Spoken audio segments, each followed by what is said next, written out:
kembali lagi dengan podcast Dr. Stella. Hari ini kita akan membahas tentang topik yang sangat ditunggu-tunggu oleh semuanya ya Stella Family. Nah, perkenalkan dengan saya Dr. Juliwanto, dan hari ini kita kedatangan bintang tamu yaitu Dr. Sudirman Sinaga, spesialis rehabilitasi medik, konsultan pediatrik dan juga intervensi nyeri. Nah, Dok, boleh memperkenalkan diri nggak, Dok, supaya Stella Family kita itu lebih mengenal dokter ya? Terima kasih, Dr. Juli. Halo Stella Family, perkenalkan saya Dr. Sudirman, saya dokter spesialis rehabilitasi medik, konsultan pediatri yang bertugas di Rumah Sakit Stella Maris di Poli Rehabilitasi Medik dan Intervensi Nyeri. Dr. Sudirman ini merupakan dokter rehabilitasi medik satu-satunya yang konsultan anak-anak ya, Dok ya, di Medan ini. Nah, Dok, jadi hari ini, Dok, kita akan membicara tentang intervensi dini pada gangguan fungsi perkembangan anak.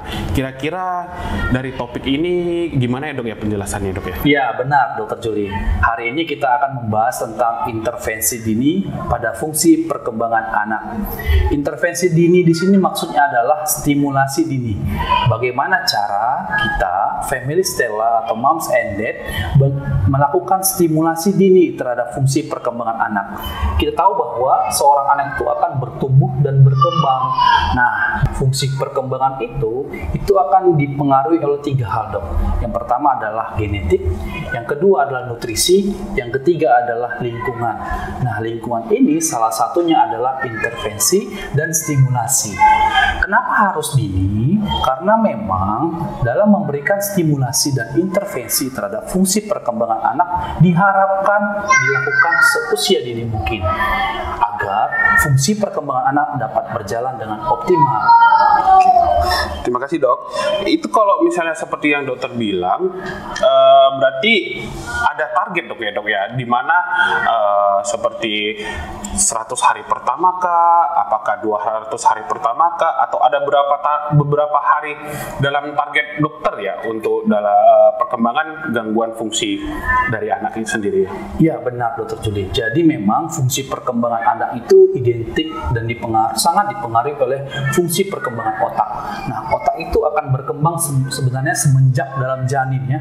Dalam janin, nah ketika anak tersebut dilahirkan ke dunia, itu perkembangan otak akan berjalan dengan sangat cepat di awal-awal kehidupan. Makanya kita sering mendengar tuh intervensi atau stimulasi dini di 1000 hari kehidupan pertama. 1000 hari. Itu sangat penting sekali. Kenapa? Karena otak itu berkembang, mengalami regenerasi atau sinaptogenis namanya, sehingga saraf-saraf di otak itu akan bermielinisasi dan berkembang. Itu puncaknya itu di awal kehidupan di 1000 hari pertama, Dok. Jadi kalau kita lihat ada grafiknya, itu dia di awal kelahiran itu perkembangan otak sangat pesat sekali. Nanti sampai usia 2-3 tahun, sampai di level puncak, perkembangan otak dia akan menurun secara landai.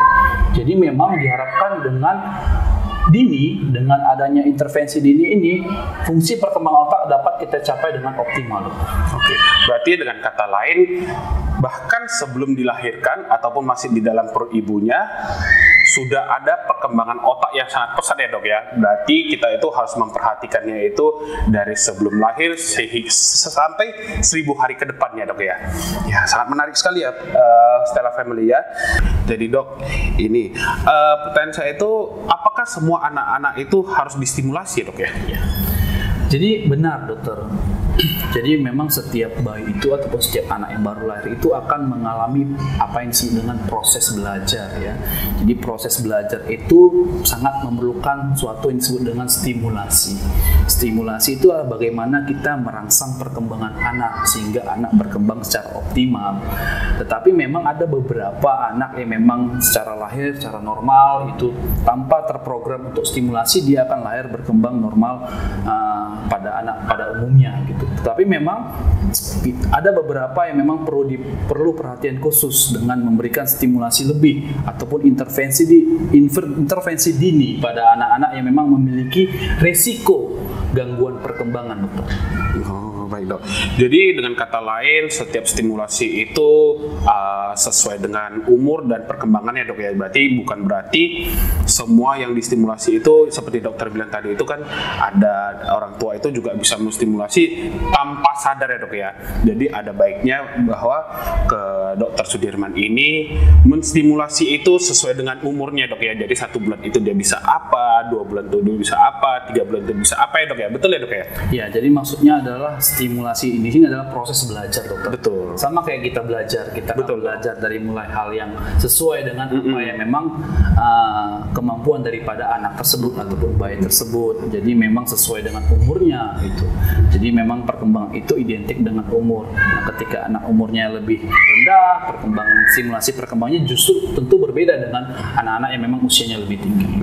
Ya, kita mengetahui ya dokter ya, banyak yang kita tidak sadari ataupun kita sadari kadang orang tua itu menginginkan anaknya itu di umur yang sebelum dan yang tidak seharusnya itu sudah bisa dilakukan. Contoh nih, kita itu bisa berjalan itu di 1 tahun ya dok ya mungkin ya, tapi ada anak-anak juga kan di umur 11 bulan juga udah bisa berjalan.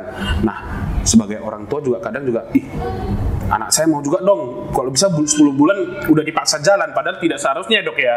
Makanya yang dari dokter katakan itu benar ya, semua itu harus sesuai dengan porsinya. 10 bulan itu bisa apa, 11 bulan itu bisa apa, dan selanjutnya dok ya.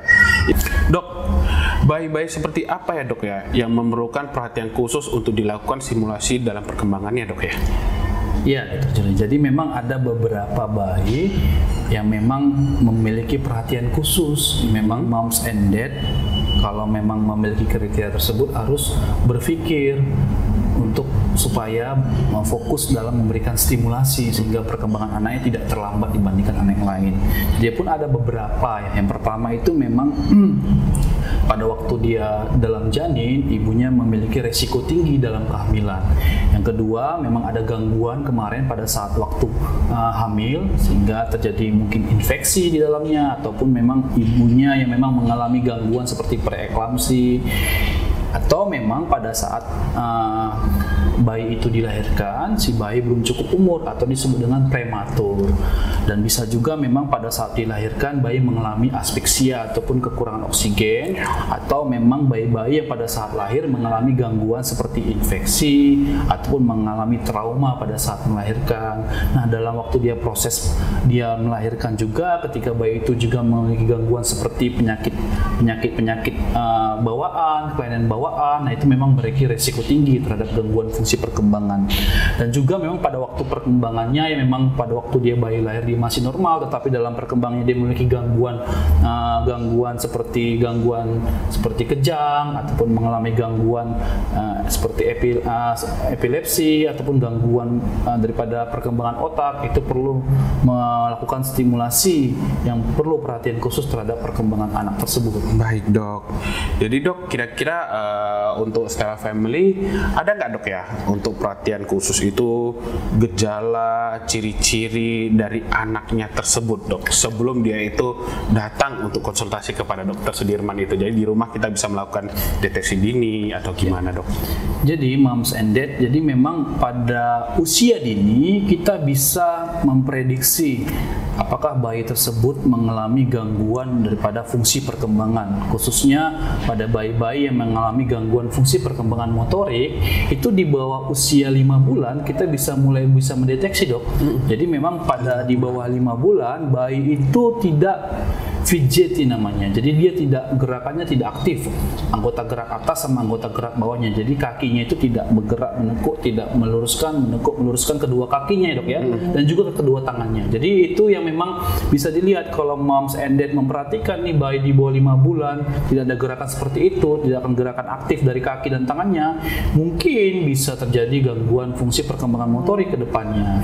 Atau memang pada bayi yang di bawah 5 bulan itu terlihat kaku dok. kaku atau disebut dengan spastis atau stiff dia namanya. Jadi mungkin kalau bayi-bayi di bawah 5 bulan itu mengalami kaku ataupun stiff, itu bisa beresiko terjadi gangguan fungsi perkembangan motorik ke depannya. Ya.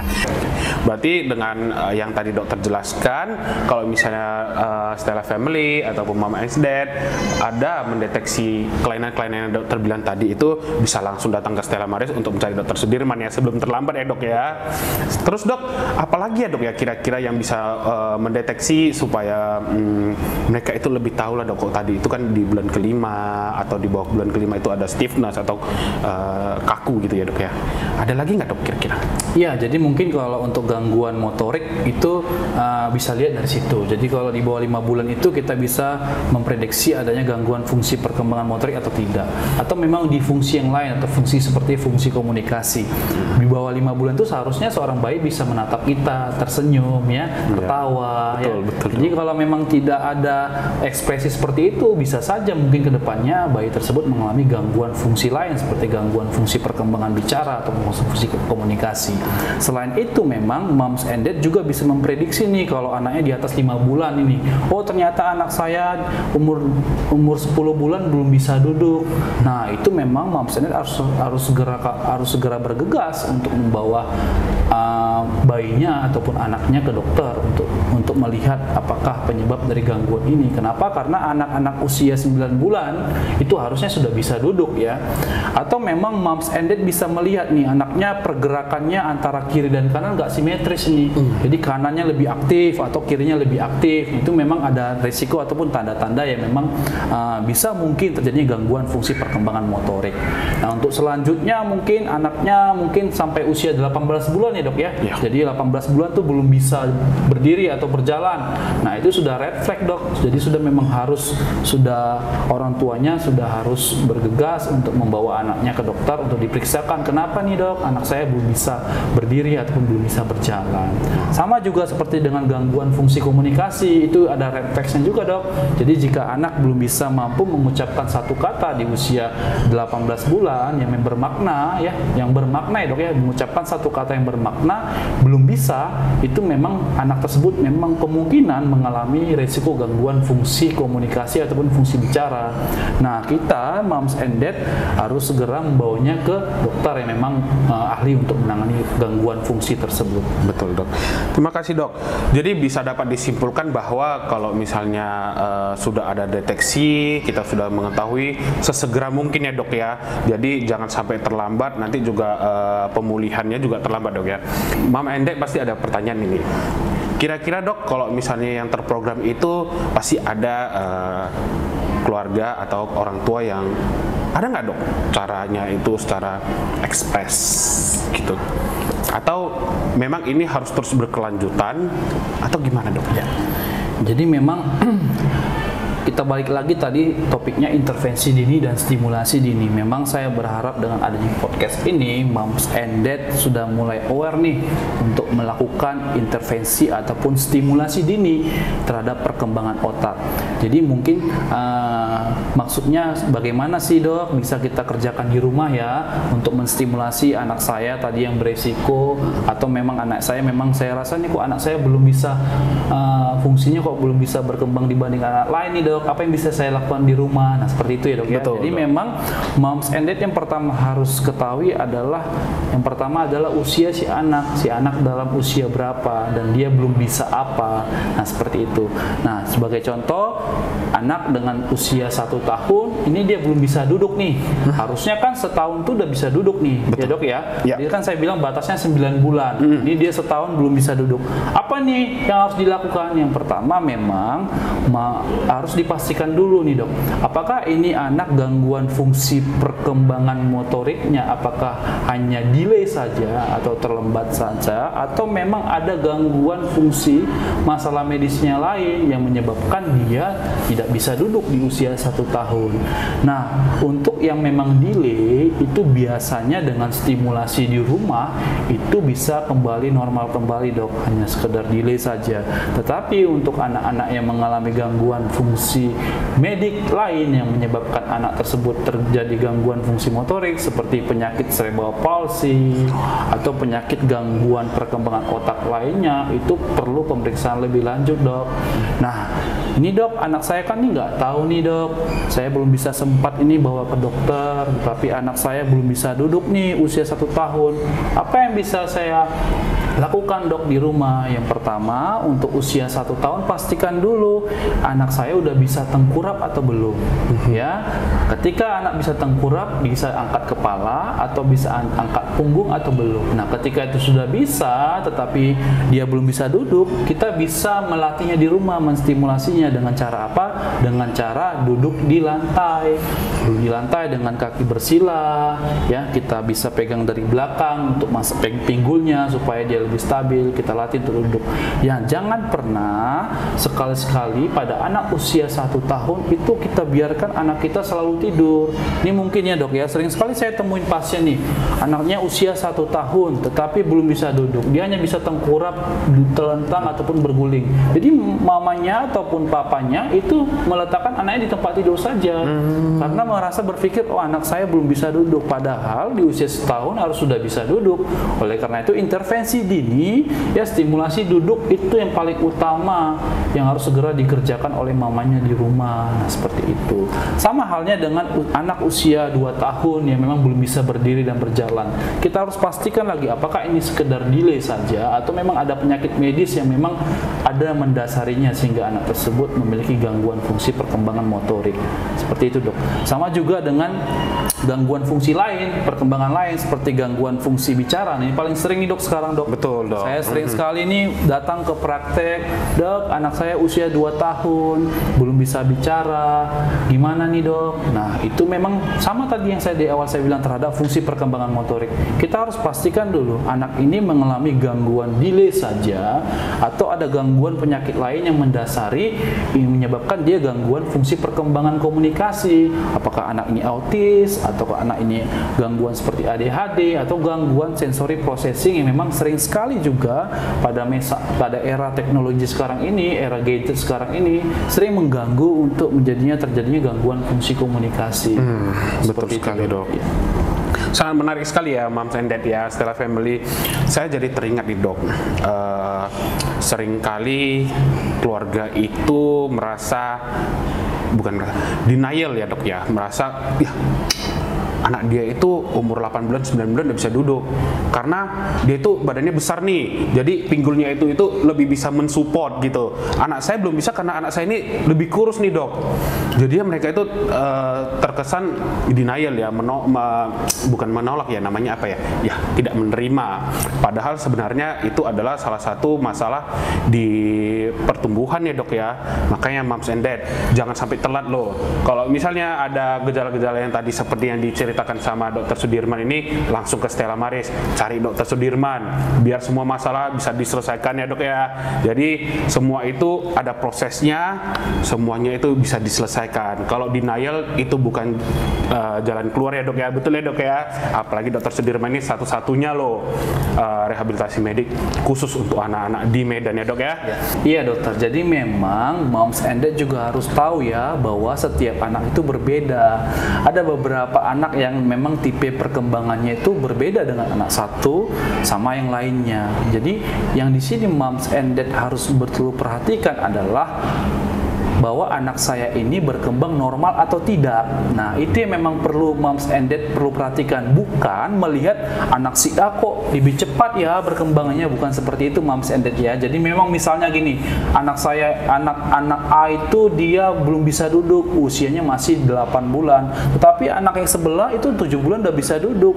Nah, kita harus lihat dulu 8 bulan itu masih normal tidak, belum bisa duduk. Kalau dari perkembangannya, dari milestone-nya 8 bulan itu masih bisa kita tolerin, itu masih bisa menunggu sampai 9 bulan. Tetapi kalau memang sudah lewat, ada dengan red flag, umur 9 bulan belum bisa duduk, atau umur 18 bulan belum bisa berdiri atau berjalan, 18 bulan belum bisa mengucapkan satu kata, nah itu baru Moms and Dad harus perlu was-was, perlu membawa segera kepada dokter yang memang harus diperiksakan karena anak Moms and Dad itu sudah melewati masa disebut dengan red flag.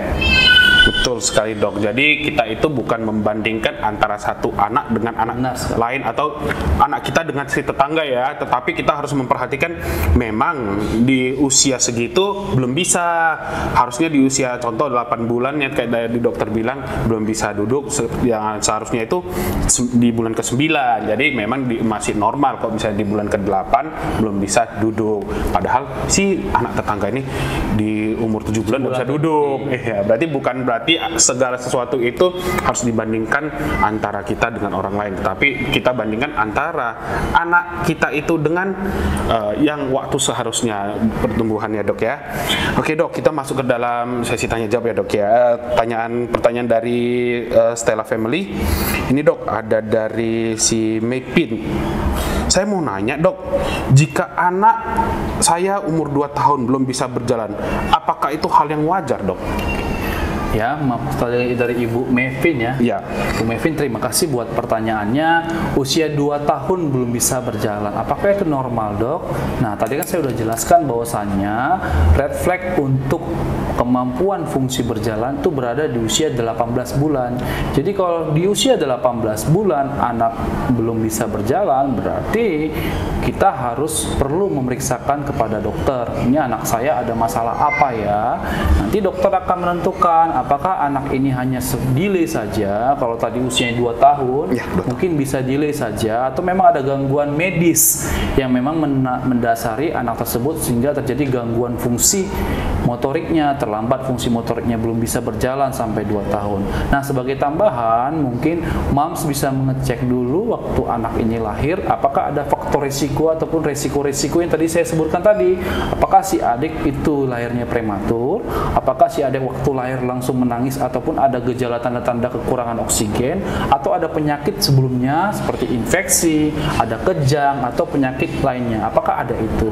Nah, ketika itu tidak ada, nanti itu moms bisa lihat dulu apakah waktu perkembangannya dia sudah melewati fase-fase perkembangan motorik, apakah awalnya dia bisa tengkurap, bisa duduk, ataupun bisa berguling, bisa duduk tanpa bertumpuan, itu apakah masih dalam batas wajar ataupun dalam batas perkembangan normal. Selain itu, moms juga bisa harus melihat bagaimana perkembangan fungsi lainnya, yaitu fungsi perkembangan komunikasi. Nah, anaknya udah 2 tahun tuh, harusnya udah bisa mengucapkan lebih dari 10 kata ya, udah bisa mengucapkan beberapa kata. Nah, bisa dilihat dari situ juga. Jadi memang banyak faktor yang memang bisa kita lihat pada anak usia 2 tahun, karena di usia 2 tahun sudah banyak perkembangan lain selain fungsi motorik yang sudah berkembang. Jadi memang kesimpulannya memang anak usia 2 tahun itu tidak wajar belum bisa berjalan. Oke dok, terima kasih. Berarti dari sini kita dapat disimpulkan bahwa di 2 tahun itu tidak wajar ya dok ya, belum bisa jalan ya dok ya. Kembali lagi kita datang ke Stella Maris untuk mencari dokter Sudirman untuk dikonsultasikan. Oke dok, selanjutnya dok, ini pertanyaannya ini ada hubungan nih dengan yang pertama. Ini dari Ibu Ana Morangkir. Anak usia 2 tahun 3 bulan belum bisa menyatukan kata-kata, tapi kosakatanya udah banyak. Wajar nggak dok? Ya. Ibu Ana ya tadi ya? Ibu Ana tadi Ibu Ana menanyakan, terima kasih Ibu Ana, anak usia 2 tahun 3 bulan. Betul. Sudah banyak katanya tapi belum bisa membuat kalimat ya. Jadi memang 2 tahun 3 bulan itu memang ada beberapa sebagian anak sudah bisa merangkai kata ya, bahkan sudah menyebutkan aku ingin itu, nah seperti itu. Tapi memang ada beberapa anak 2 tahun 3 bulan ini belum bisa mengucapkan kata. Jadi memang bisa saja anak tersebut masih dalam fase perkembangannya untuk menuju ke sana, atau memang ada gangguan bicaranya yang mendasarinya.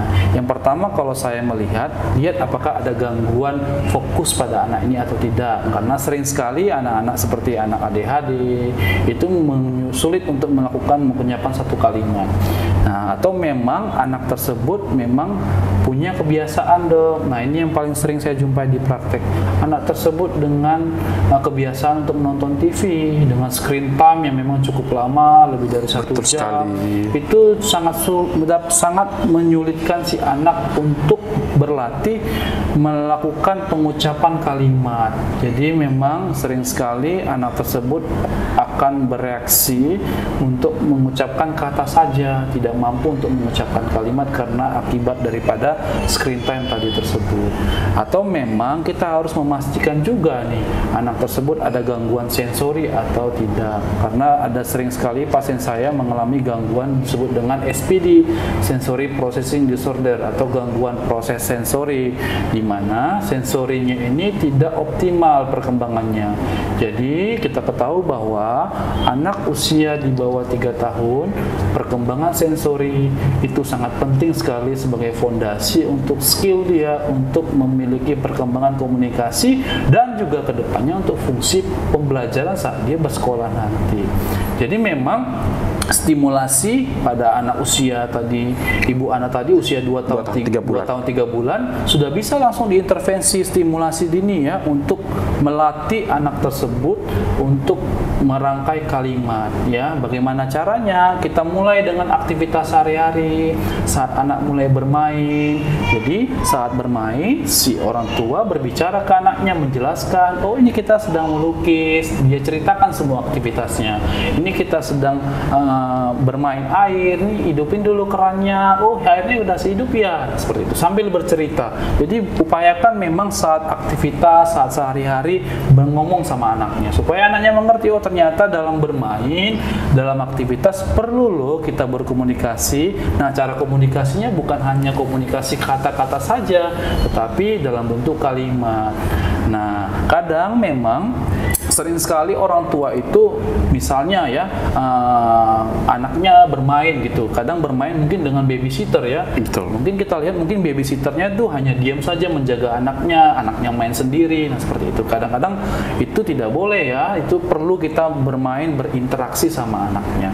Nah berikutnya kita harus pastikan dulu bagaimana fokus anak ini, karena tadi saya bilang bahwasanya anak usia 2 tahun 3 bulan yang memang dia belum bisa mampu mengucap kalimat, mungkin dia delay atau normal, atau memang bisa aja dia gangguan fokus. Jadi kita lihat fokusnya. Jadi kadang-kadang anak ini tidak fokus nih, pindah sana pindah sini, kadang kita ngomong juga tidak melihat kita, tidak menatap kita.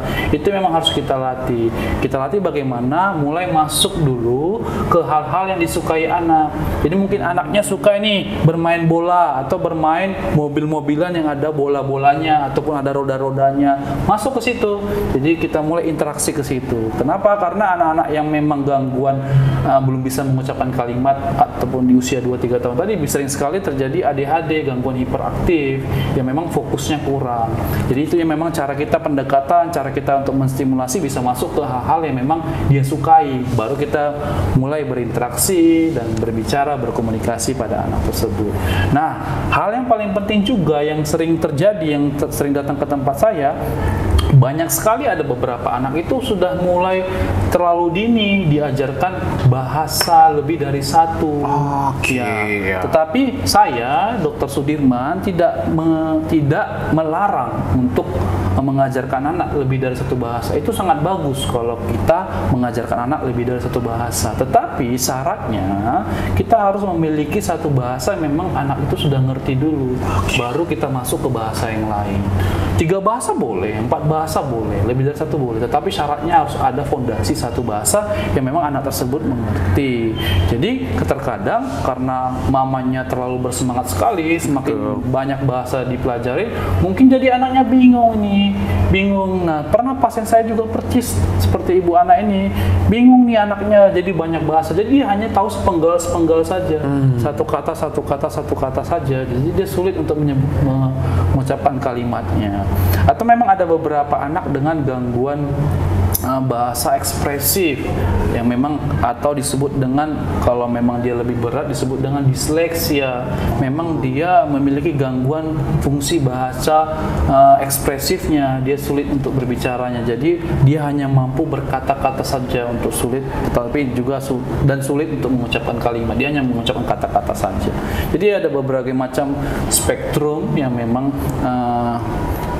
yang memang penyebab terjadinya gangguan fungsi komunikasi ini, Dok. Tetapi memang intervensi dini, stimulasi dini terhadap fungsi perkembangan itu hal yang wajib dilakukan oleh orang tua. Ya, sangat menarik sekali, Dok ya. Apalagi di zaman sekarang ini banyak sekali ya orang tua seperti yang dokter bilang tadi itu, bahkan kalau nggak tadi dokter mengatakan bahwa babysitternya itu hanya diam aja, masih lumayan kok misalnya ada babysitternya. Zaman sekarang ini mamanya sibuk main handphone, anaknya main sendiri, anaknya di sini, mamanya di sana, nggak diperhatikan, Dok ya. Bahkan sampai-sampai ada beberapa kejadian sampai cedera atau apa, mamanya udah nangis sampai udah heboh sekali baru mamanya sadar ya, Dok ya. Udah itu interaksi antara orang tua dengan anak juga kurang gitu, Dok ya. Ya, Dok, sangat menarik sekali, Dok. Kita lanjutkan ya, Dok ya. Ini dari Mama Geta. Mama Geta. Dok, apa faktor gangguan fungsi perkembangan anak ya, Dok? Ada nggak ya gitu kira-kira gangguannya itu seperti lingkungan kah, atau mungkin bisa jadi dari ya lingkungan ya yang paling sering ya, Dok ya, mungkin ya. Kira-kira gimana itu, Dok ya? Ya, jadi tadi saya sudah sebutkan di awal, Dok. Jadi memang ada beberapa faktor yang mempengaruhi perkembangan anak. Yang pertama adalah genetik, Dokter. Genetik. Jadi memang ada beberapa gen ataupun penyakit yang dipengaruhi oleh genetik yang menyebabkan gangguan fungsi perkembangan anak. Jadi genetik itu mempengaruhi untuk perkembangan anak. Yang kedua adalah nutrisi. Nah, ini memang kadang-kadang sering lupa tuh mama dan papanya, orang tua di rumah. Nutrisi ini sebagai juga fondasi ya, fondasi untuk perkembangan anak. Jadi memang contohnya ASI eksklusif 6 bulan itu sangat penting sekali untuk perkembangan anak. Yang terakhir ini yang nggak kalah penting, Dok, itu lingkungan. Jadi memang lingkungan ini sangat mempengaruhi untuk perkembangan anak. Jadi misalnya contoh begini, Dok. Tadi saya sebutkan salah satu lingkungan adalah stimulasi di rumah, kondisi rumah. Contoh nih ya, Dok ya, sebagai contoh saja. Ini anak yang harusnya udah bisa berdiri, harusnya bisa berjalan, ini orang tuanya selalu letakin dia ke tempat tidur. Nah, gimana anak bisa mengeksplor kemampuan fungsi motoriknya untuk berdiri berjalan, tetapi hanya lingkungannya tempat tidur? Itu menyulitkan dia untuk berkembang. Atau memang anak yang usia 5 bulan ataupun 6 bulan yang harusnya sudah bisa belajar untuk duduk, anaknya masih terus ditaruh di tempat tidur. Nah, seperti itu, Dok. Atau memang anak usia yang memang harusnya udah bisa berjalan ya, tetapi memang anaknya dilarang untuk berjalan atau hanya duduk saja nonton TV. Nah, seperti itu, Dok. Atau duduk saja untuk melihat HP. Jadi memang lingkungan itu sangat mendukung. Jadi perlu sekali orang tua memahami bahwasanya lingkungan rumah, lingkungan situasi dia tinggal itu penting sekali untuk dalam perkembangan anak, Dok. Siap, Dok. Oke, Dok. Banyak sekali ya pertanyaan-pertanyaan yang sudah dijawab oleh Dr. Sudirman ini, dan pertanyaan-pertanyaan itu udah dijelaskan secara detail gitu ya, Dok ya. Jadi, Dok, kira-kira, Dok, dari awal ini sampai sekarang ini kesimpulan untuk Moms and Dad dan Stella Family ini apa, Dok ya?